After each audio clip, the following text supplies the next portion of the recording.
Olá pessoal, na videoaula de hoje falaremos sobre monopólio. Mas então, o que é o monopólio? Monopólio é a situação de mercado na qual um único vendedor ou produto oferece um serviço ou bem requerido pela demanda para cobrir as necessidades do setor. Para tal eficácia do monopólio, não deve existir nenhum tipo de produto alternativo ou substitutivo para o serviço ou bem que o monopolista oferece. Os monopólios econômicos têm existido ao longo da história da humanidade na Antiguidade e durante a Idade Média. Era comum que houvesse a carência externa de alguns recursos, que afetavam quase toda a população. Quando tais recursos eram escassos, dificilmente existiam vários fabricantes daqueles bens.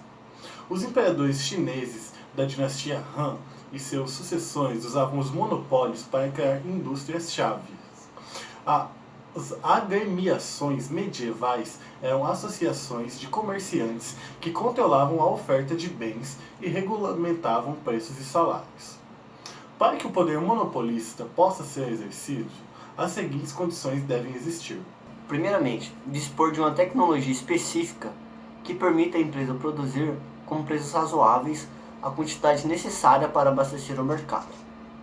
Segundo, o controle de um recurso indispensável para conseguir o produto.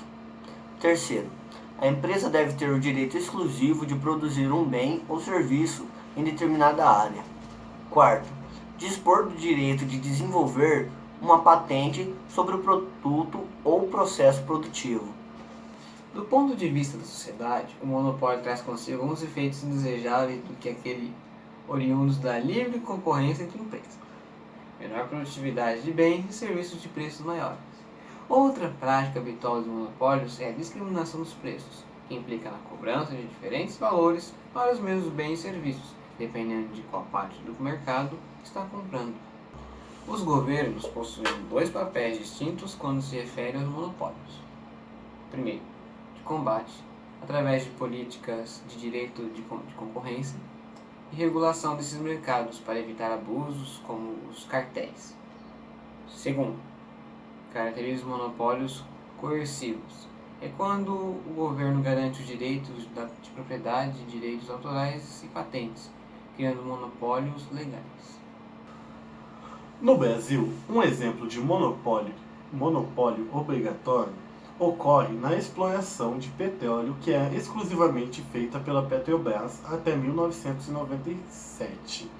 A partir da Emenda Constitucional de número 9 de 1995, o parágrafo 1º do artigo 177 da Constituição Federal flexibilizou esse monopólio, admitindo que a União pode contratar com empresas estatais ou privadas a realização das atividades econômicas, objeto de monopólio, observadas as condições estabelecidas em lei, que seria a lei do petróleo.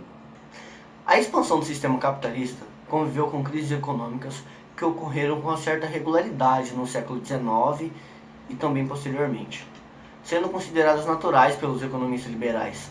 Tais crises, de modo geral, obedeciam ao seguinte ciclo: é uma fase de alto dos preços, dos salários e a taxa de juros de lucros muito altos. Acontecia então a falência de uma ou várias empresas e bancos incapazes de saldar seus compromissos, devido à má administração, à especulação ou a qualquer outro fator qualquer. A falência afetava a confiança do público e dos acionistas de outras empresas e bancos, reduzindo o consumo e o investimento. As indústrias então diminuíam o ritmo da produção, caíam os níveis de emprego e o poder da compra da população, acarretando então a nova baixa de preços, lucros e mais falências. Quando os estoques se esgotavam, a produção retomava lentamente o crescimento, com o menor número de empresas e a maior concentração desse capital, restabelecendo o equilíbrio do sistema.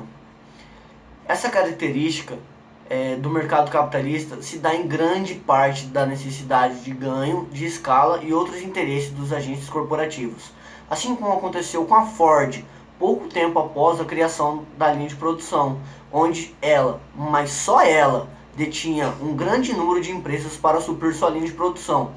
A Ford produzia desde látex e borrachas para os pneus e para os seus carros, até as instituições financeiras para financiar a si própria e a seus consumidores. Ainda hoje se encontra esse tipo de característica, em menor escala, nas grandes instituições financeiras. Podemos então entender com esta videoaula que monopólio não é nada mais nada menos do que quando uma empresa acaba dominando tal setor,